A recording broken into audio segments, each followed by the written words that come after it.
So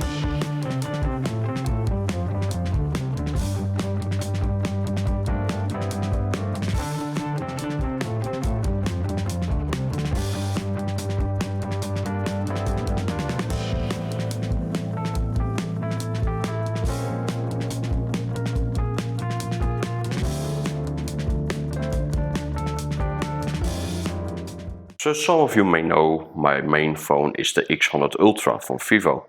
But as you can see, it is a beast, but it's also pretty big. So I decided to go fully small mini phone territory. So today we have this small mini phone.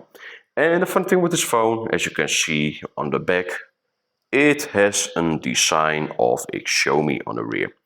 But on the front it is a completely different story. It has big bezels. So let's see if I can unlock it, because then we see the display, pretty small display. And also it doesn't really have like a launcher, so it only has like an app drawer. And the fun thing as well is if you use this phone with, let's just say, Spotify or YouTube, you do notice that the display is tiny, but also its specifications are not really made to do apps so much. For example, if you use this phone only to call, for example, it will be maybe fine. But if you use this thing to browse on the internet or watch a video on YouTube, the battery will be dead in like an hour. And also the CPU they built in is slow and very heat taking. It's pretty clear that in this small body they were not able to really make big performance. It makes sense. Small package, you can do big CPU, of course.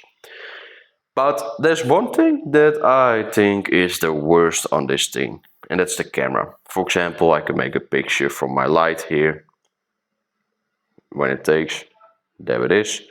I can even take a picture from the phone where I record this with now. And then you will see the picture now in this video. So yeah, as mentioned before, this camera is really, trash. It's really even not, I would say, usable. But at least it has a camera, but not 3 cameras as it maybe is looking on the rear. But as mentioned before, it is just a cool thing to test out, but it's not a safe thing to use your SIM card with, or even like your Wi-Fi or anything. But one thing I think is pretty cool is it at least has USB Type-C. But this USB Type-C doesn't work with every charger.